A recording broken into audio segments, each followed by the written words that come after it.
الفاتحة.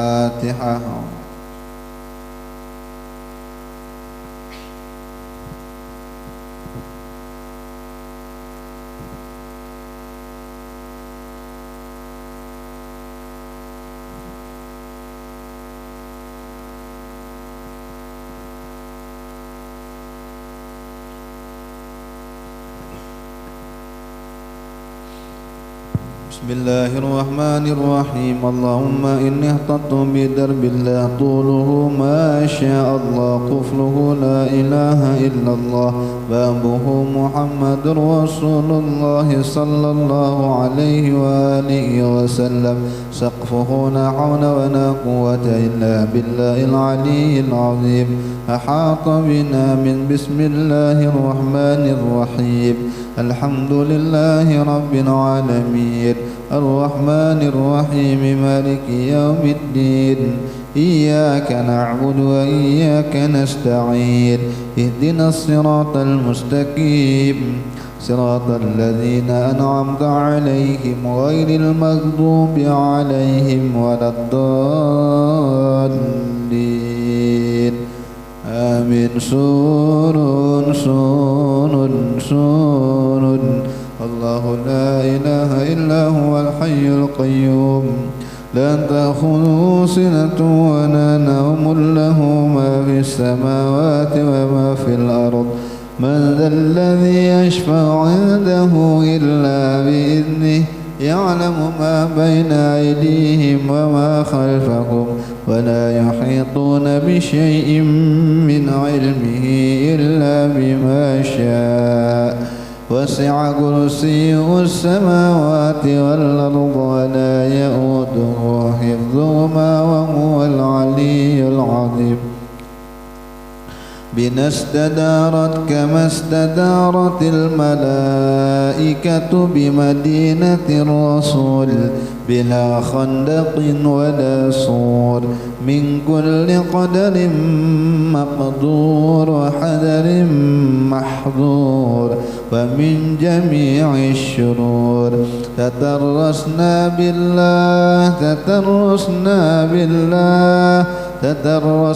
بالله من عدونا وعدو الله من ساق عرش الله إلى قاع أرض الله بمئة ألف لا حول ولا قوة إلا بالله العلي العظيم. صنعته لا تنقطع بمئة ألف لا حول ولا قوة إلا بالله العلي العظيم. عزيمته لا تنشق بمئة ألف لا حول ولا قوة إلا بالله العلي العظيم. اللهم إن أحد أرادني بسوء من الجن والإنس والوحوش وغيرهم من سائر المخلوقات من بشر أو شيطان أو سلطان أو وسواس فردد نظرهم في انتكاس وقلوبهم في وسواس وأيديهم في إفلاس وأوبكهم من الرجل إلى الرسنا في سالي يقطع ولا في جبل يطلع بمئة ألف لا حول ولا قوة إلا بالله العلي العظيم.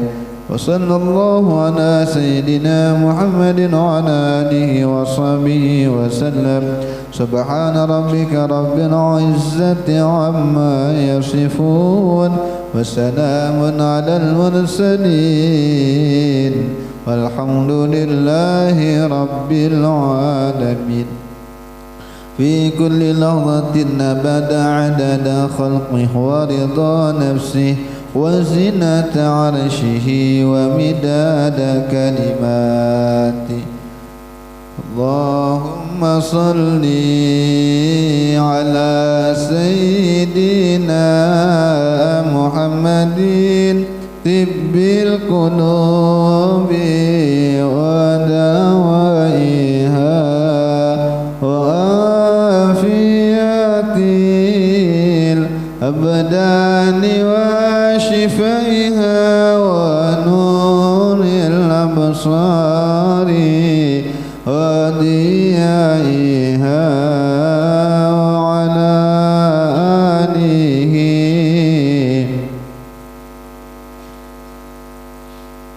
اللهم صل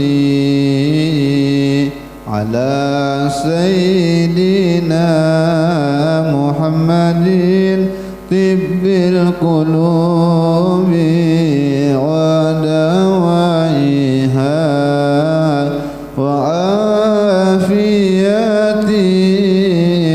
الأبدان وشفائها ونور الأبصار وضيائها وعلى آله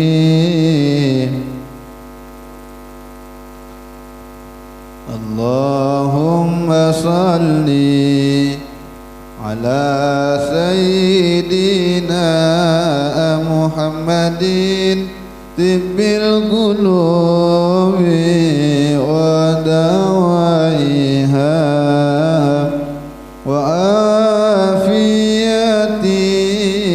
الأبدان وشفائها ونور الأبصار وديائها وعلى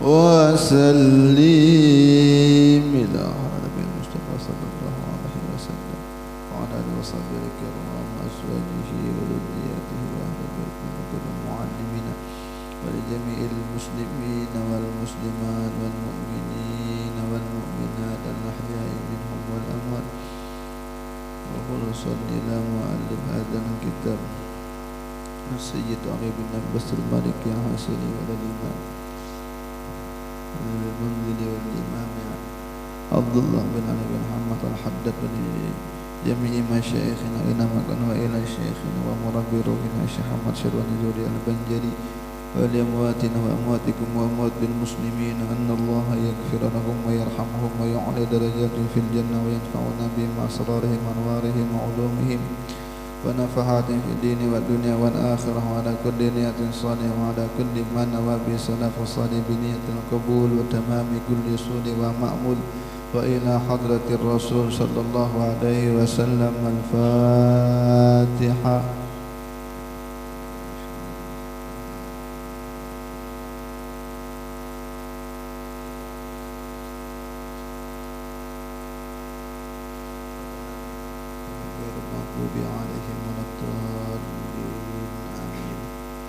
Bismillahirrahmanirrahim. Wa qala al-muallif rahimahullahu ta'ala wa nafa'ana bihi wa bi ulumihi fid dharaini amin.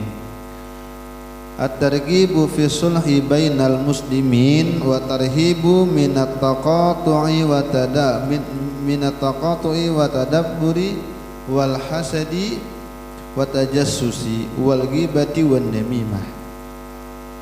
Qala Allah ta'ala innamal mu'minuna ikhwatun fa aslihu baina akhawaykum. Ini bab tentang anjuran mendamaikan bainal muslimin, di tengah-tengah kaum muslimin, menjadi juru damai, menjadi penengah, menjadi penengah, dan ancaman dari memutus, membelakangi, hasad, mengkorek-korek kesalahan orang lain, begibah dan mengadu domba orang. Allah Ta'ala berfirman, innamal mu'minuna ikhwatun fa aslihu baina akhawaikum.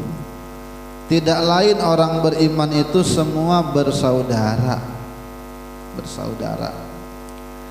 Fa aslihu baina akhawaikum, maka perbaikilah di antara akhawaikum, saudara kalian, dua saudara kalian.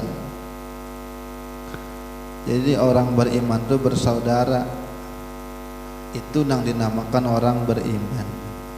Apabila orang itu bersaudara tapi justru berjauh, justru kada lagi bedeng sanak jari kita, wah itu berarti kada beiman lagi.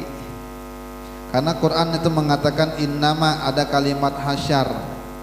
Arti innama itu tidak ada yang lain, hanya saja yang dinamakan orang beriman itu adalah saudara, tidak lain orang-orang beriman saudara. Berarti mafhum mukhalafahnya itu pemahaman kebalikannya.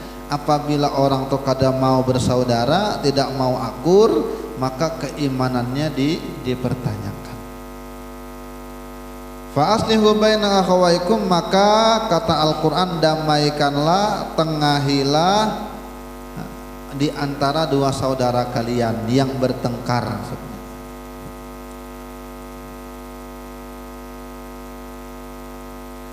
Wa qala ta'ala, Allah Ta'ala berfirman,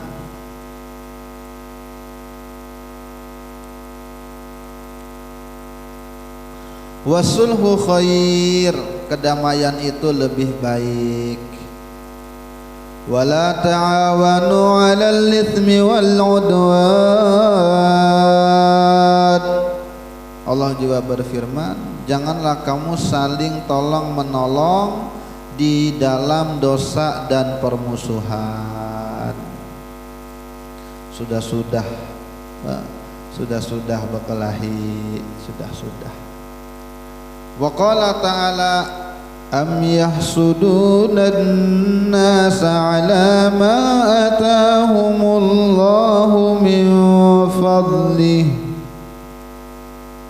Apa mereka itu hasad kepada Nabi karena apa? Ala ma atahumullahu min fadlih, terhadap apa yang Allah berikan kepada mereka daripada karunia. Artinya Al-Quran itu menyindir kita. Kenapa kamu hasad? Kenapa kamu tidak suka dengan orang-orang yang mereka itu diberikan nikmat? Ya.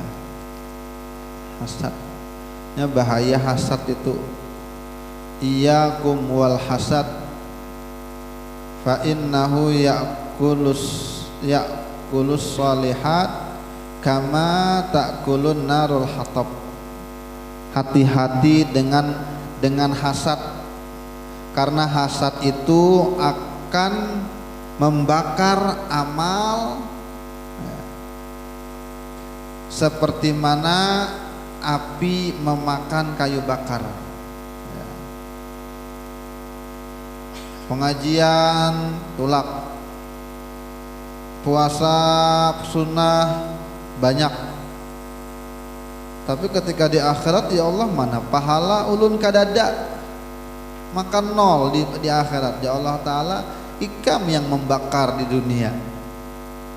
Dengan apa membakarnya? Dengan hasad. Hasad itu satu profesi biasanya, satu profesi, satu pekerjaan. Ustadz dengan ustadz juga bisa juga. Jadi yang namanya penyakit hasad itu bukan penyakit orang awam aja.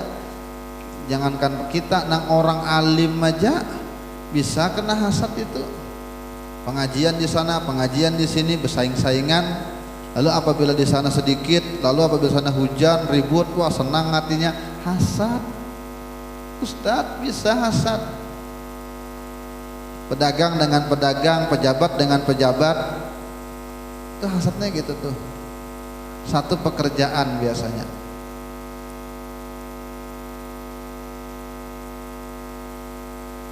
Dan kata Imam Al-Ghazali, hasad itu kan kada ketuju dengan orang, apalagi orang tuh dapat nikmat. Orang tuh dapat nikmat, kita yang muar. Hati kayak dikerokot bidawang, kayak dikerokot kucing. Orang dapat nikmat, orang nukar tanah, orang bangun rumah, orang nukar mobil, orang kawin lagi. Lalu timbul hati itu kada ketuju dengan orang itu, timbul tidak senang. Nah itu hasad tuh, hati-hati jangan dipelihara, cepat-cepat dibuang, diusahakan. Memang tidak gampang, membuang itu kada gampang itu. Tapi kalau kada dibuang itu amal kita dimakannya, digerokotinya dikit-dikit, lama-lama habis itu. Apabila orang terdapat musibah, senang lalu dalam hati, itu hasad. Dan kata Imam Al-Ghazali, Orang yang kena penyakit hasad itu adalah orang yang memang diazab oleh Allah di dunia sudah. Dan azabnya itu selama dia memiliki hasad di dunia, selama itunya diazab. Jadi jangan juga kita mengira hasad itu di akhirat aja hanya ada balasannya ketika amal hilang. Tidak, di dunia itu berarti orang sedang diazab.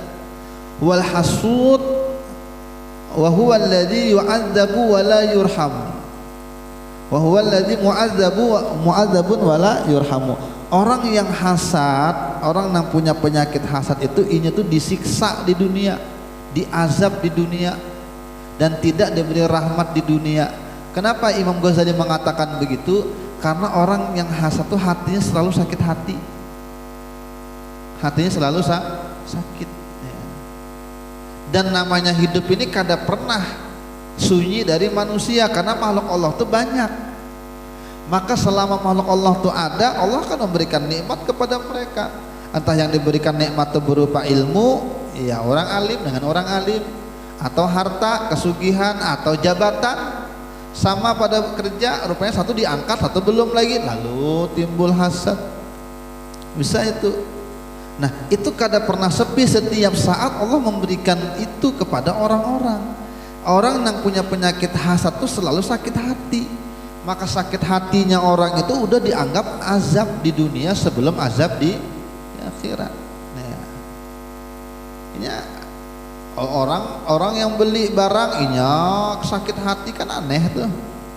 Ya, artinya jadi azab tuh. Orang semakin dapat nikmat, inya semakin diazab. Wah, dipanas-panasi dengan orang lagi, biar aja panas aja, dibakar aja sekalian ya. Tambah panas saya, tambah sakit hati, orang tambah diazab inya. Siapa? Hasad. Apabila inya mati, maka azab akhirat lebih keras dan lebih besar lagi. Makanya Quran mengatakan apa? Mereka itu iri kah, hasud kah kepada orang yang diberikan nikmat oleh Allah daripada karunia-Nya? Ya. Wala tajassasu wala yaghtab ba'dukum ba'dha ayuhibbu ahadukum ay ya'kula lahma akhihi maytan fakarihtumuh wattaqullah innallaha tawwabur rahim. Wala tajassasu, kata Quran, ya, jangan saling memata-matai, mencari-cari aib orang lain. Ketemu karena akun IG-nya, akun Facebook-nya, lalu dicari-cari kesalahannya, misalnya, diungkit-ungkit kesalahannya. Jangan, ada Quran. Jangan juga sebagian mereka itu menggibah sebagian yang lain. Jangan menyambati, jangan mengesahkan orang, jangan mewadak. Apakah salah seorang kalian senang memakan bangkai teman dagingnya, memakan daging bangkai temannya sendiri? Fakarihtumuh, maka mereka tidak suka tentunya dengan itu. Artinya Al-Quran itu menyamakan orang yang menggibah itu seperti memakan bangkai temannya seorang. Ya, bahari ada kalau nang masuk penjara itu gara-gara makan mayat. Nah, dikubur, digalinya, dimakannya, lalu merasa ngeri, merasa jorok, merasa aneh. Kita gin rancak makan bangkai, cuma kada ketahuan secara gaib apa membicarakan keburukan orang lain, menggibahi orang lain.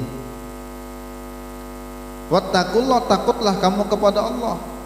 Di antara bentuk takwa kepada Allah itu jangan menggibah. Maka memang menggibah ini dosa yang paling ringan digawi. Anak berkumpulan berdua, bertiga, tak kisah ada tuh macam-macam. Punya semakin berkesahan, larut kisah tuh, lalu mengesahkan orang tuh. Takutlah kepada Allah. Sesungguhnya Allah Maha penerima taubat dan Maha kasih sayang. Bertaubat. Karena apabila kita mengkorek-korek kesalahan orang lain, Allah akan mencari kesalahannya dan terbongkar karena kesalahan-kesalahannya. Karena manusia kan tidak ada yang lepas dari aib. Apabila inya mencari-cari aib orang, menggibah-gibah, maka kena inya. Allah yang akan mencari aibnya, membongkar aibnya.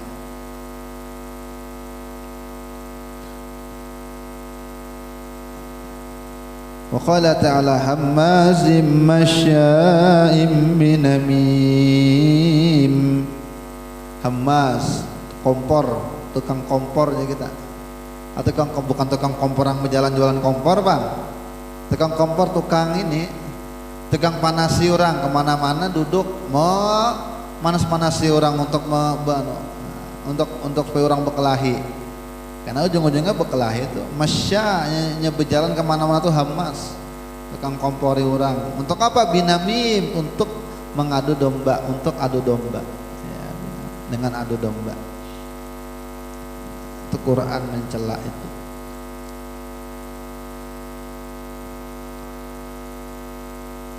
Dan ada riwayat mengatakan dari tubuh kita ini yang paling banyak mencelakakan kita sendiri di akhirat adalah mulut. Jadi mulut, lidah adalah bagian tubuh yang paling banyak mencelakakan manusia di akhirat. Kan dari mulut ini dosa, dusta, menghina, menggibah, mengadu domba, itu semua dari mulut itu. Makanya ujar ulama, kenapa lidah itu tidak bertulang tapi dijaga dengan kuat oleh 2 gigi atas bawah, kemudian ditutup lagi dengan bibir, ditutup dengan rahang yang kuat, supaya menggambarkan betapa bahayanya lidah. Walaupun tidak bertulang tapi dia dijaga betul-betul. An Abi Hurairah radhiyallahu anhu qala Rasulullah sallallahu alaihi wasallam, la tahasadu, jangan kalian saling iri dengki, wala tanajasu wala tabaghadu, jangan kalian saling mengkorek-korek kesalahan orang, jangan saling membenci, wala tadabaru, jangan saling membelakangi, wala yabi' ba'dukum ala bai'i ba'din, jangan juga inya menjual sebagian kalian akan jualan orang lain. Wala yabi' ba'dukum ala bai'in, artinya apabila barang sudah ditawar maka jangan diserobot. Nah, itu kada boleh, Nabi melarang itu. Aku jadi jual rumah 500 juta, hendak deal sudah di DP sudah, datang kawannya, aku nanukari 550, kalau yang melepas kan aku nambah 50 jutanya, lalu melepas. Yang menerima berdosa, nang menawar berdosa, karena orang sudah deal. Wa kunu ibadallahi ikhwana, jadilah kalian itu hamba-hamba Allah yang bersaudara. Al muslimu akhul muslim, orang Islam itu saudara dengan Islam yang lain. La yadlimuhu, jangan menzalimi orang Islam kepada orang Islam lainnya. Wala yakhdhuluhu, jangan menipu. Wala yahkiruhu, jangan menghina. At-taqwa hahuna, takwa itu di sini ya Nabi, sambil memegang ke arah dada 2-3 kali. Takwa itu di sini, artinya takwa itu bukan di pakaian, takwa itu bukan di penampilan, bukan di baju, bukan di perkataan. Kalau di baju iya aja Bang, kayak orang alim kita. Kalau perkataan pokoknya Masya Allah, Subhanallah, tapi hatinya tidak dijaga, maka bukan begitu takwa. Nabi katakan takwa itu di sini, di dada. Bihasbi mri'in minasyar ayyah kirakhahul muslim, orang itu bisa sudah dikatakan sebagai orang jahat apabila dia udah menghina temannya sendiri sama muslim. Berarti Nabi itu orang jahat itu cukup sudah dikatakannya sebagai orang yang jahat apabila dia menghina, merendahkan saudaranya semuslim. Kullul muslimi alal muslimi haramun damuhu, setiap orang Islam seorang Islam yang lain haram darahnya, artinya dihormati darahnya, wa maluhu hartanya, wa irduhu dan kehormatannya. Jadi kada boleh menggugurkan kehormatan orang lain, apalagi pilkada ini bahaya. Karena calon yang satu dengan kubu-kubunya merendahkan yang sana, yang di sana karena merendahkan yang di sini, itu bahaya. Kenapa? Karena dilarang oleh Nabi kehormatan orang muslim dengan yang lain itu haram. Arti haram itu dihormatin, dimuliakan, jangan diganggu gugat. barang itu barang yang haram, artinya jangan diganggu gugat, jangan diambil. Nah, jadi maknanya haram itu sesuatu yang haram itu ditegah, ya, jangan diganggu gugat, haram.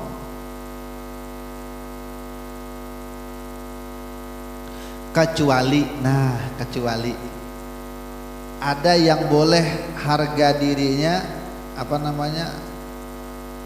kehormatannya jadi halal. Apa jar Nabi? Layul wajidi hillu irduhu wa maluhu wa irduhu.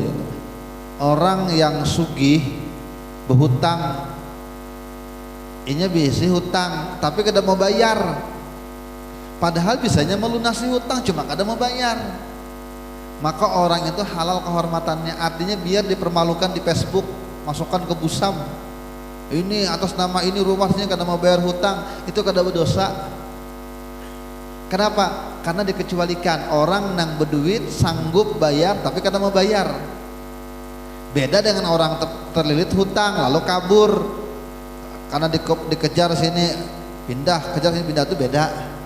Ini memang orang ini mampu untuk bayar cuma kada mau bayar, maka itu halal kehormatannya, biar dipermalukan tengah orang banyak, tidak apa-apa ya Nabi. Ya. Dan seandainya diambil hartanya pun kada apa-apa, dengan tujuan untuk menutup hutang. Misalnya si A dengan si B, si B ini bisa hutang 5 juta tapi tidak mau bayar-bayar, ditagih, bilang kada berduit, isuknya tulakan ke mall, ditagih lagi, kita yang dimarahinya. Maka pas ada motor depan rumahnya, kuncinya kada berlepas, ambil diam-diam situ, tapi jangan semuanya duitnya, jual, ambil 5 juta, kembalikan sisanya, itu boleh itu, dengan tujuan untuk mengambil hutang. Menyita barang orang sekalipun diam-diam tanpa pengetahuan pemiliknya boleh, tapi dengan niat untuk mengambil hutang. Apabila orang ini mucil berhutang, itu dikecualikan itu, ya, dalam aturan agama dibolehkan itu. Saya cuma bayar hutang, maka berduit aja orangnya, pastinya berjalan keluar pintunya kada berkunci, kada mengenai orang ngira maling, ada tetanggaan kita misalnya, ambil, ada laptop ambil, ada emas bahan tangan, emas ambil, asal jangan emasnya aja diambil, jangan. Kalau emasnya itu lakinya berarti boleh, cuma kada boleh berlebih daripada hutang yang sangkut itu. Jadi jual, ambil duit kita sesuai dengan hutangnya, kembalikan sisanya. Kalau takutan juga, kembalikan diam-diam, tidak apa-apa juga, karena kita mengambil hak kita dan kita sudah tagih dia, tidak apa-apa. Tapi dengan syarat itu kalau mucil berhutang lah, mucil berhutang, kok nakal berhutang tuh nakal.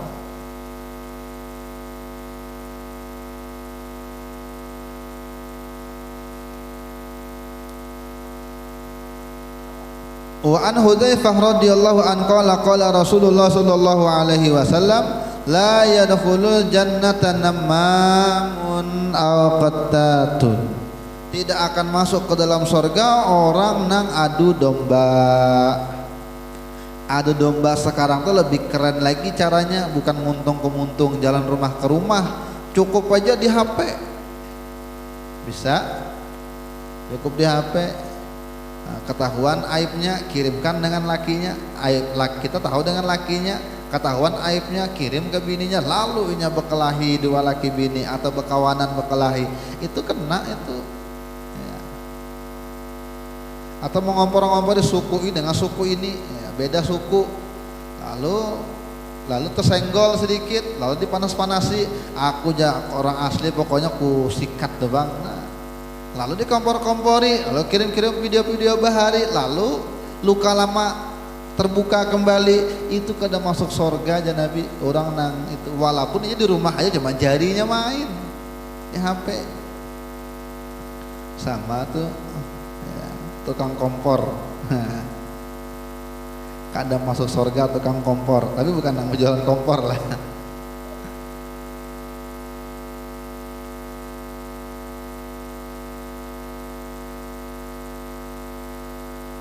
Kita ganti kitab Al-Fatihah. A'udzubillahi minasyaitonir rajim. Bismillahirrahmanirrahim. Rabbil alamin arrahmanirrahim maliki yaumiddin iyyaka nasta'in ihdinas siratal mustaqim siratal ladzina an'amta 'alaihim ghairil maghdubi 'alaihim waladdallin. Amin.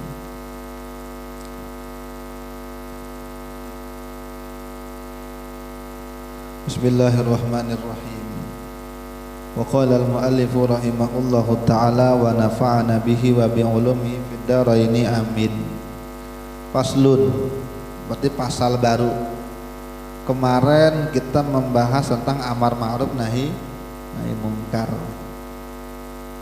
Maka kita mulai dari keluarga sendiri, dari kita sendiri ya. Jangan biarkan anak-anak pian kada sembahyang. Inya masih halus juga, inya masih muda juga, masih SMP, masih SD. Justru disitulah kita membangun kebiasaan itu. Kekanakan itu apabila lagi kecilnya kada biasa dibawa ke tempat-tempat kebaikan, maka tuanya inya akan susah untuk dibawa ke tempat-tempat kebaikan, kecuali hatinya terbuka seorang. Tetapi kasus itu jarang. Dari 1000 orang paling 10, dari 100 paling 1 yang orang nang bujurnya tiba-tiba berubah tiba-tiba. Tapi nang mau rajin, nang mau baik itu apabila dibiasakan dari kecil ya.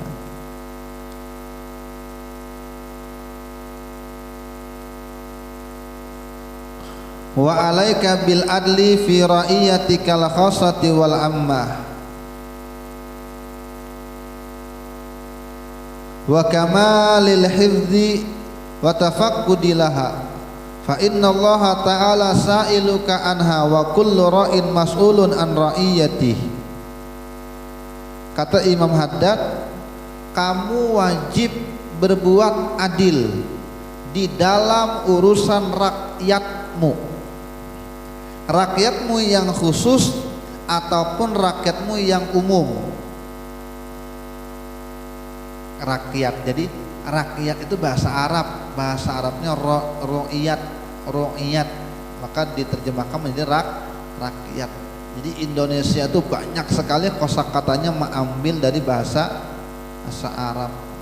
Kekaitan, orang banyak kan kekaitan apa gancu, orang banyak bilangnya kekaitan, itu bahasa Arab juga. Qayyidan, kaitan, banyak sekali. Kursi, sabun, gapura, apalagi banyak pokoknya, termasuk rakyat, musyawarah, perwakilan, tuh wakil, tuh bahasa Arab semua tuh. Kamu wajib berbuat adil dengan rakyatmu yang khusus dan yang umum. Wajib juga menjaga dengan sebaik mungkin dan selalu memperingatkan dan memeriksa mereka dengan baik. Karena Allah Ta'ala akan bertanya kepadamu tentang rakyatmu. Seluruh kita ini, seluruh pemimpin akan diminta pertanggungjawaban terhadap rakyatnya. Wa a'inni bi ra'iyatikal khassah jawarihaka as-sab'a. Yang aku maksud dengan rakyatmu yang khusus artinya anggota badanmu. Nah, kita ini sebenarnya pemimpin, tapi pemimpin untuk anggota badan kita. Yang mana? Yang 7. Siapa kita nih pemimpin? Ya hati, roh. Makanya kan hati itu adalah raja, yang lain itu adalah rakyat dan menteri-menterinya ya. Itu kalau orang itu baik, tangannya baik, muntungnya, maka yang dipuji hatinya. Orang itu baik hati, padahal tangannya yang membantui, muntungnya yang berbicara. Cuma dikatakan orang itu baik hati. Kalau orang itu jahat tangannya, jahat mulutnya, yang dibilang dengan orang lain orang itu kada bisi hati. Karena yang dinilai dari kita adalah hati ya. Hati adalah raja, dan hatilah itu kita tuh. Itu akan diminta pertanggungjawaban. Kita nih akan diminta pertanggungjawaban terhadap rakyat-rakyat kita. Siapa rakyat kita yang khusus? 7 anggota badan kamu. Wahia al-lisan, yang pertama lidah. Ini yang kita katakan tadi, orang tuh paling banyak celaka di akhirat gara-gara lidahnya. Kalau dia berdusta 1 kali mungkin berat bagi hatinya, tapi dia ulangi lagi yang kedua kali udah mulai ringan. Apa sampai yang ketiga 4 kali, maka dusta itu tidak lagi menjadi beban dalam hatinya. Biasa sudahnya berdusta. Lidah itu belum lagi menyakiti, belum lagi mewadak. Apa aja mau di situ undangan banyunya sopnya kayak banyu hujan, itu mewadak tuh. Itu dosa lidah, itu rancak, itu bisa tuh. Syukur-syukur diberi orang. Undangan tuh kada wajib memberi makan. Ya. Di sini aja bang makanan, kayak maulid makanan. Di Hadramaut acara ganal di masjid tiap tahun kan ada makanan. Paling minum banyu, nah banyu kayak kok jahe itu nah. Segelas halus yang kayak botol kecap atau gelas kecap tuh, kalau itu aja supaya kada mengantuk. Ya. Pernah jauh umpat acara haul Nabi Hud, acara ulama-ulama atau kumpul, nah, ada makanan, ya minuman tebang dah. Ada orang berbagi, ulun kira berbagi apa kayak biji sahang menanaya ulun juga nah. Ini lewat sekalinya ulun makan biji kopi supaya mata kada mengantuk. Jadi biji kopi itu kan ada yang makan, cuma ada panang bermakanan. Artinya kita ke undangan itu bukan karena makanannya, tapi karena mengabulkan hajat orang lain. Apabila makanannya yang kayak banyu hujan tadi, jangan diwadak. Termasuk tuh dipertanggungjawabkan tuh lidah kita tuh. Wasam ya. Wahia al-lisan ya. Wasamu, dan pendengaran. Pendengaran tuh ditanya juga kita, kemana kuping kamu tuh dipakai ya. Banyak kepada kebaikan kah, kepada keburukan kah? Kalau hanya banyak mendengar kebaikan, selamat Quran. Termasuk dengarkan Quran itu berpahala, sekalipun hanya lewat murotal aja, karena itu menjadi haknya telinga. Maka orang-orang itu sekarang ini ada peneliti yang mengatakan 70% lebih di Indonesia ini umat Islamnya kada lancar atau bejuju membaca Quran. Kalau yang kada bisa membaca 50%-an itu nang bujuk kada bisa baca. Tapi yang 70% itu bisa, cuma tadi panjang pendeknya salah. Pokoknya bebaca bisa kayak Iqra, itu 70% lebih dari seluruh umat Islam di Indonesia yang kada bisa mengaji. Cuma apakah kita harus putus dengan Quran? Kada juga. Ujar Quran, faqra'u ma tayassara minal Quran, bacalah yang mudah dari Al-Quran. Ini orang kita tuh sekalipun kada bisa baca Quran, kul huwallah tuh hafal. Kul huwallah tuh itu termasuk tuh telinga, hak telinga yang perlu kita dengarkan. Makanya kalau hendak guring itu bagus merotal tuh didengarkan. Ini ilmuwan itu pun menjabarkan betapa manfaatnya luar biasa. Cuma jangan dekat-dekat bang kan, kayak elektronik itu kan bahaya dekat-dekat ya, sinyal segala macamnya jauh-jauh, kayak TV itu bagus itu. Bagus lagi kalau anak buah kita mengaji, atau kitanya mengaji. Cuma kalau kita kada bisa mengaji tadi kan, minimal membaca apa yang mudah. Ya tadi ulun padahkan, sekalipun kita tuh kada bisa mengaji, di Indonesia banyak 70%, tapi kul huwallah hafal, Al-Falaq hafal, An-Nas hafal, Inna A'thaina hafal. Maka baca itu, baca hari Jumat banyaki. Jadi kalau orang yang bisa baca Quran, yang dituntut harus baca Quran ya. Bahkan ketika sehari kadang baca Quran 10 ayat, maka dianggap orang yang lalai. Maka bacalah qul huwallah walaupun berulang-ulang kali. Dan jangan dianggap remeh kul huwallah itu, walaupun terasa memang kada kayak Quran yang surah-surah lain karena kita kadang bisa baca, tapi sama aja itu Quran juga. Dan Quran yang menyuruh faqra'u ma tayassara minal Quran, bacalah yang mudah daripada Al-Quran, kul huwallah. Jadi ulun ulangi, walaupun kada bisa mengaji, hafal kul huwallah itu, maka baca lagi-lagi santai pagi. Walaupun kan harus dengan adab pang, cuma daripada kada membaca barangnya pagi-pagi saya berokok ya, duduk depan rumah santai, hendak memulai aktivitas, baca Quran. Nah, ulun bacakan beberapa riwayat manfaat dari membaca qul huwallahu ahad itu. Wa akhraja Ahmad wa Tirmidzi wal Baihaqi wa Ibnu Durais. Hadis riwayat Imam Ahmad, Imam Tirmidzi, Imam Baihaqi. Ja'a rajulun ila uhibbu hadhihi surah, ya Rasulullah, ulun suka dengan surah ini, suka dengan qul huwallah. Jadi ada orang itu suka dengan qul huwallah, mungkin karena emang suka maknanya. Kalau kita kan bisa juga mungkin hanya itu aja yang bisa, jadi favorit, atau karena pendek itu jadi baca, yang penting suka. Ini sahabat ini suka karena maknanya luar biasa.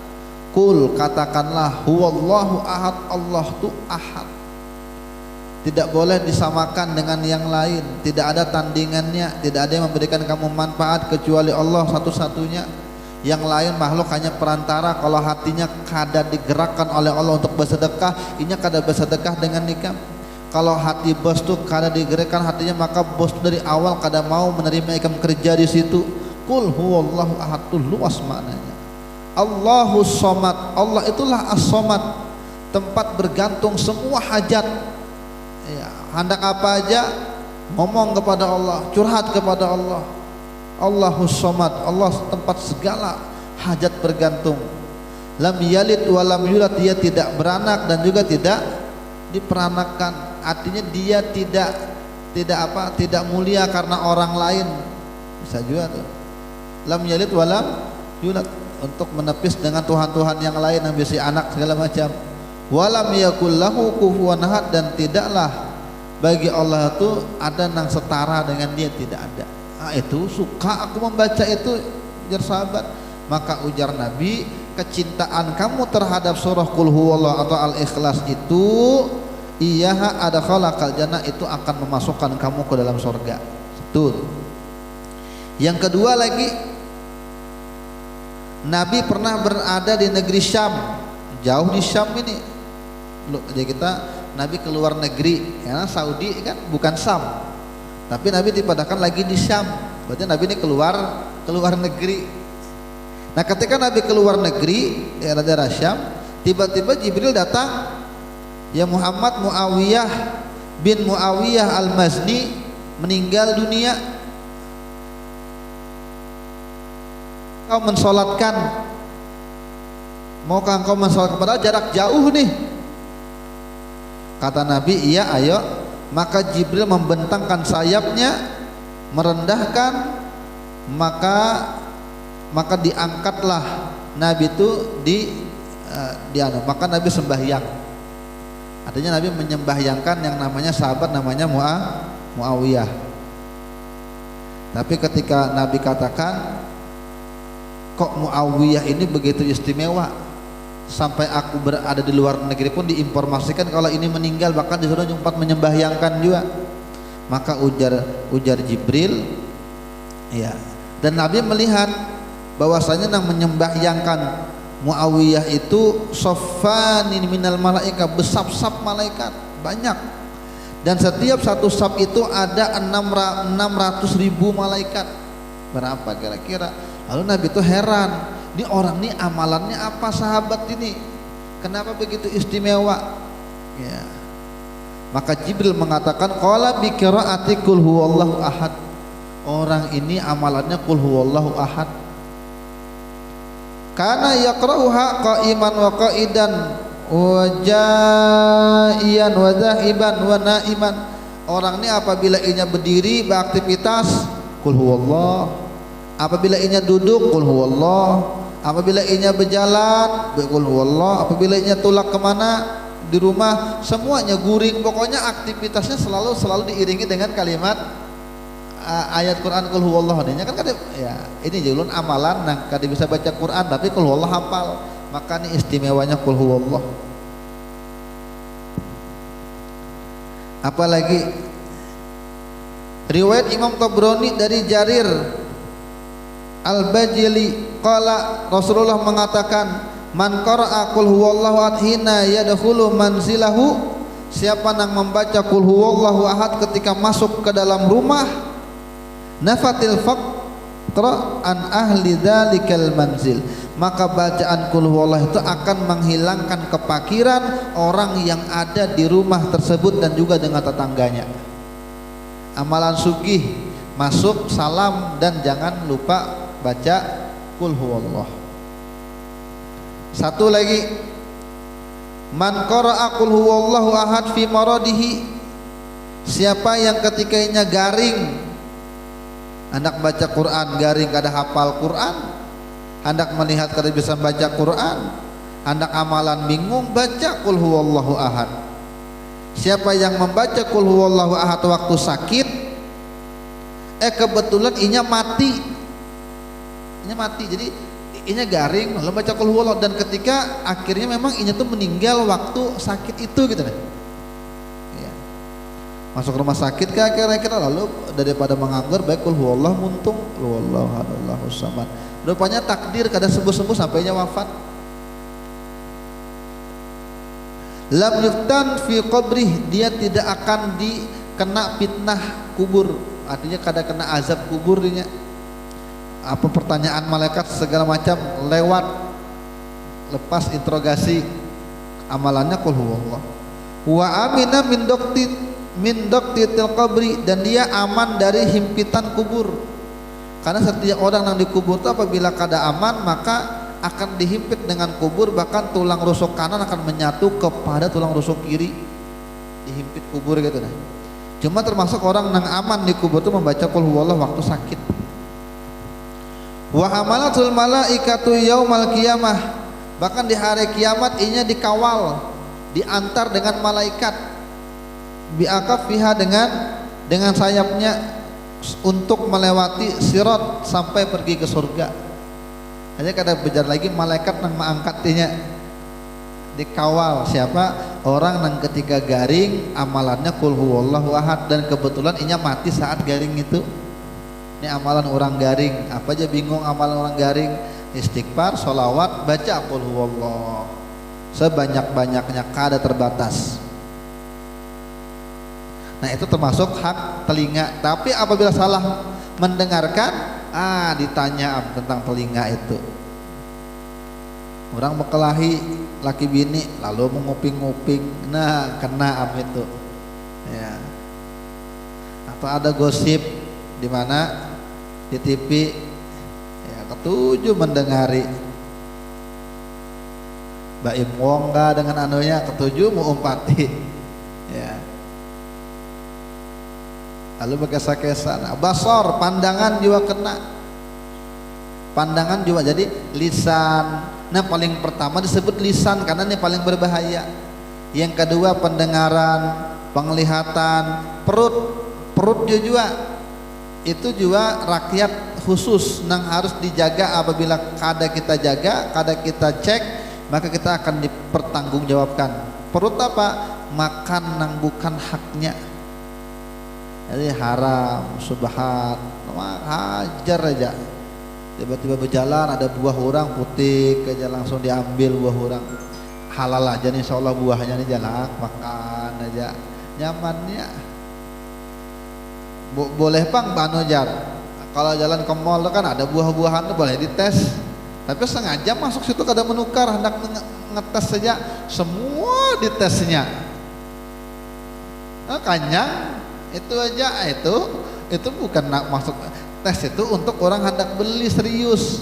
Apabila hendak merasa-rasa aja itu subhat ya, bahkan bukan haknya itu. Jadi pasar malam ujung ke ujung merasai bang ujung-ujungnya subhat, karena orang untuk cicipan nukarnya ada kelakuan orang gitu ada. Di sini jeruk makannya, sini apel makannya, makannya gitu. Hati-hati dengan perut itu. Apalagi kan ini anak pilkada, pilkada 100, 200 pilih akulah, oh bantas saja, oh kena itu kena.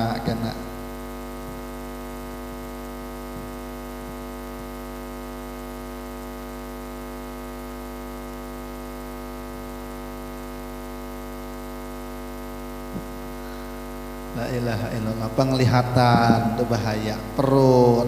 Wal faraj, kemaluan.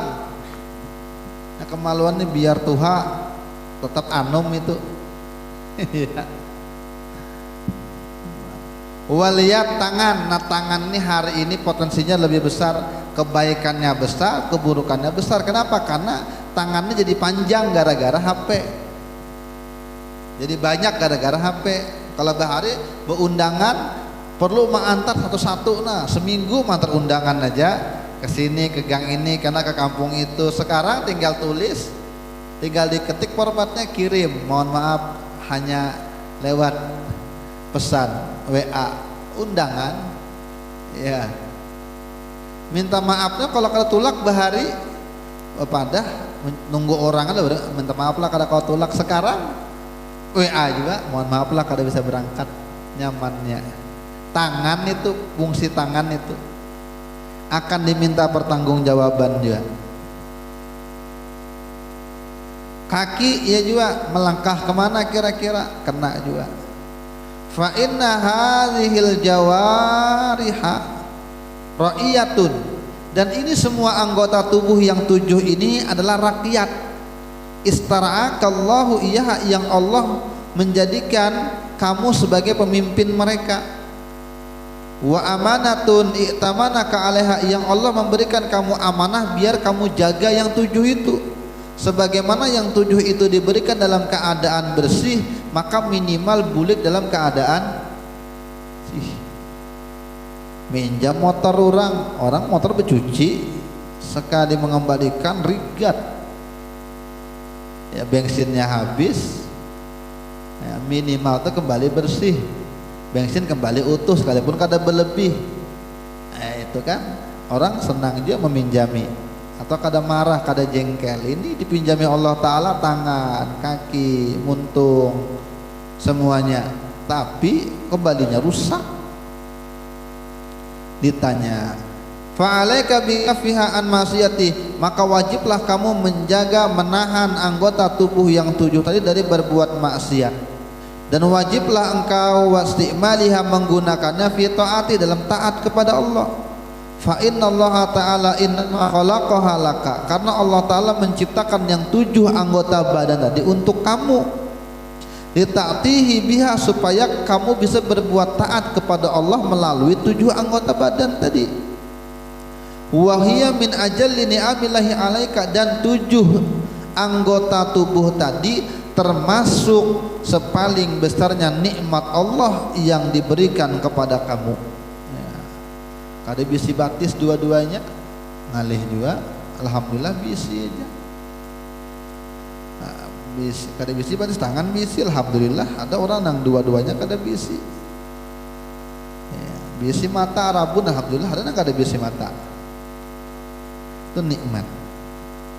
Maka jangan sampai salah menggunakan nikmat itu.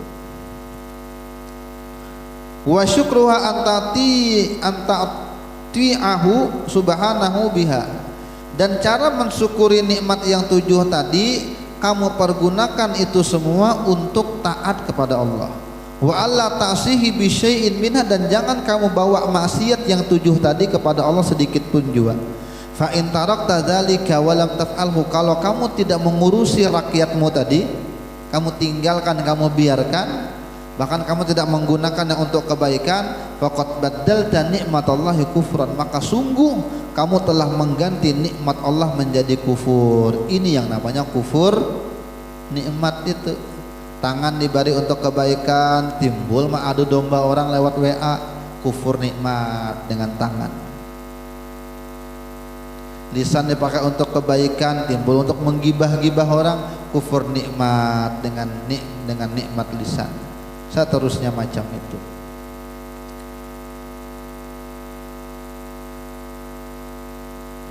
Walaula anna Allah ta'ala sakhara laka hadhil jawari wa jabalaha ala ta'atik la kunta la tastati an ta'siyallaha bi syai'in minha.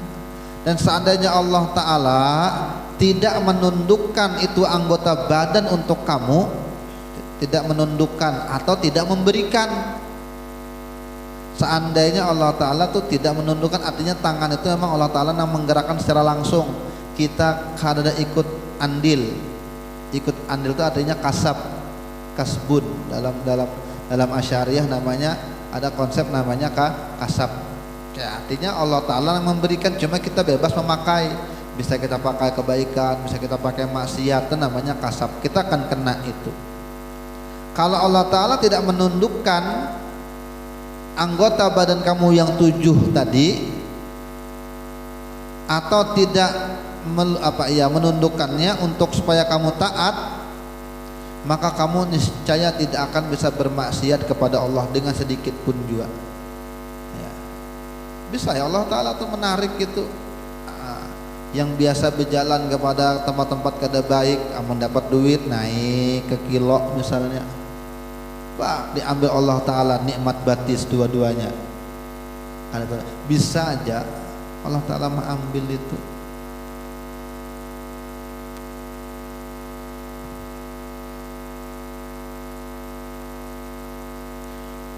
Wa kullu jarihatin minha taqulu laka bilisani haliha. Setiap anggota badan tadi yang 7 itu akan berkata kepadamu dengan lisan keadaannya, idza arata an ta'mala biha maksiyah, apabila kamu mau melakukan maksiat. Jadi hati kecil kita dan anggota tubuh kita yang 7 itu pasti berkata kalau kita maksiat kepada Allah, karena itu tidak sesuai dengan fitrah ciptaannya.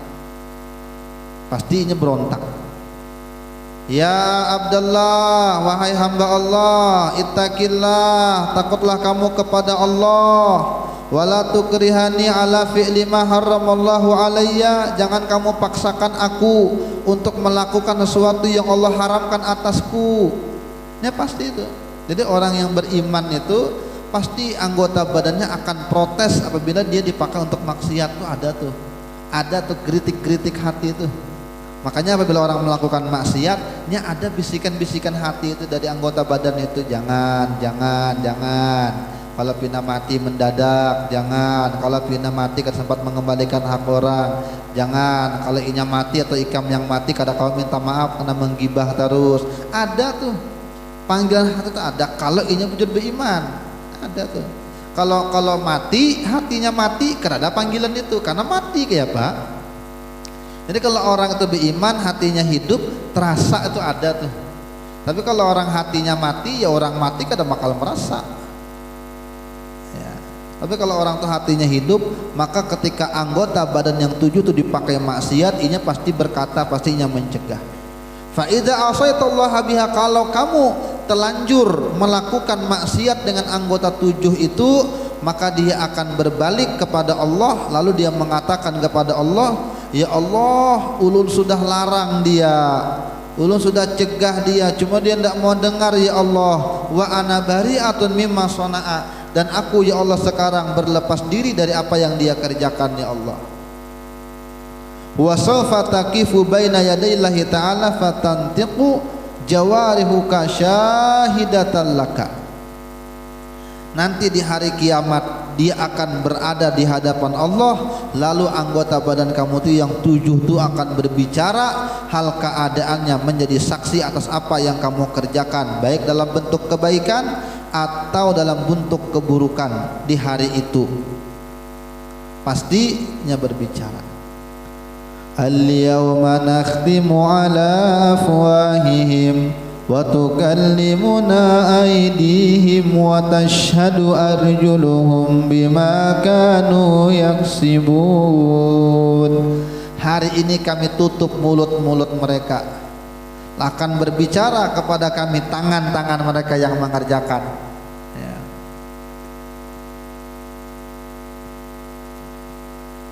Dan akan berbicara kepada kami kaki-kaki mereka yang bekerja itu, yang melangkah-langkahkan yang tempat tidak baik itu, akan memberikan kesaksian. La maradda lahu minallah ma lakum min malja'i yawma idhin wa ma lakum min nakir. La maradda lahu minallah, tidak ada pembela mereka di hadapan Allah nanti, tidak ada penolakan bagi mereka dari Allah Ta'ala. Kalau hari ini orang sugih dapat perkara, kawanya menyewa pengacara. Di sana ketika bersalah, siapa yang jadi pengacaranya? Tidak ada. Malakum min malja'in, kamu tidak ada nanti tempat berlindung, tidak ada pada hari itu. Wa malakum min nakir, dan tidak ada bagi kamu min nakir, orang yang mengingkari, artinya yang membela, yang menolak kamu, tidak ada, ya. Yang mencegah kamu, tidak ada.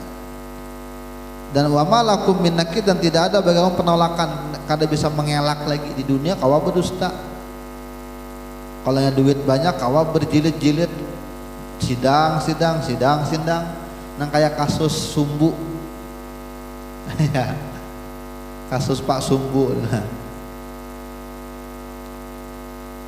karena bisa dipermainkan. Di akhirat tidak ada yang menjadi pengacara lagi dan tidak bisa mengelak lagi. Yauma la yanfa'u malu wala banun, di hari kiamat itu tidak akan manfaat harta, anak-anak, tidak ada manfaatnya lagi. Kalau di dunia masih kawa, bisi harta banyak, sewa orang yang jaga, ya, sewa polisi, sewa tentara untuk menjaga keamanan, selesai. Sewa pengacara yang hebat untuk membela, walaupun salah bisa jadi benar. Tapi pada hari itu harta tidak manfaat.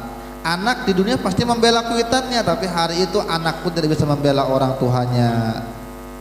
Biar anak selusin, kada bisa membela di hari kiamat. Illa man atallaha biqalbin sadim, kecuali hanya orang yang datang dengan hati yang selamat, bersih, itu yang selamat dan manfaat di hari kiamat. Kalau di hatinya masih ada kesombongan, masih ada hasad, masih ada kada ketujuh dengan orang, dengan dengsanak, dengan ipar, dengan sama-sama profesi, dengan sama-sama teman kerjaan, dengan anak buah, dengan bos, maka tidak akan selamat di hari itu kalau hati itu ada. Dan yang kita khawatirkan orang yang hasad, orang yang sombong.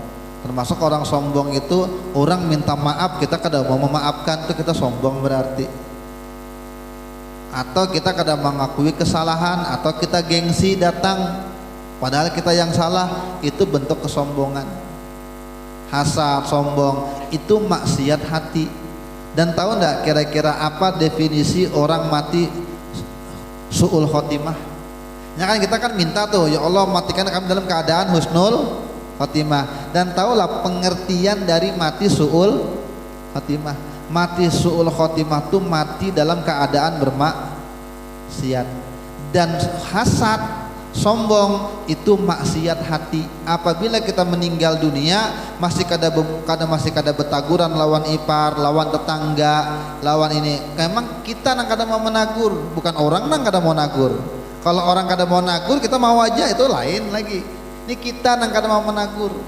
Nah, lalu masih ada benci, masih ada hasad, meninggal, maka berarti meninggal dalam keadaan bermaksiat. Memang mungkin saja inya mati sujud, kada orang tuh mati sembahyang aja, iya, orang mati sembahyang bagus, husnul, tapi tunggu dulu, inya bisa sujud ke hadapan Allah, tapi dengan tetangganya, dengan dengsanaknya kada mau betaguran, atau inya bisa hati tuh tadi keras dengan orang, lalu minta maaf kada mau, inya salah, orang nang salah minta maaf kada mau jama maafkan, sombong, lalu inya mati, biar mati dalam keadaan sembahyang. Makanya kan ujar Nabi, la yadkhulul jannah qati, tidak akan masuk ke dalam surga orang yang memutuskan tali silaturahim. man qata'a rahim mal'unun walau mata fi jawfil Ka'bah. Orang yang mati tapi memutuskan tali silaturahim, ya, kalau ada riwayatnya gitu nah. Qati'ur rahim mal'unun walau mata fi jawfil Ka'bah. Itu hadisnya, ada riwayatnya. Orang tuh memutuskan tali silaturahim, berarti kan maksiat tuh. Lalu inya mati bukan beribadah lagi di dalam Ka'bah, inya matinya beribadah, bukan sembahyang di lok bahu lagi. Tapi sembahyangnya di Mekah, bukan di Mekahnya lagi, dalam Ka'bahnya. Tapi inya masih ada putus silaturahimnya, maka inya akan tetap mati terlaknat. Apalagi mati di sini aja, mati di masjid ya, habis berjumat, cuma hatinya masih ada hasad, maka mati dalam keadaan maksiat. Maka definisi mati su'ul khotimah itu mati dalam keadaan maksiat, waliyadzubillah. Nah makanya Quran mengatakan tidak akan ada yang selamat di hari kiamat kecuali orang yang datang membawa hati yang bersih, yang selamat tadi. Nah mudah-mudahan ketika kita mati tadi memang memaafkan orang susah, tapi mudah-mudahan ketika wafat semua hati kita bersih sehingga mati dalam keadaan husnul khatimah. Amin Allahumma amin. Al-Fatihah. Bismillahirrahmanirrahim.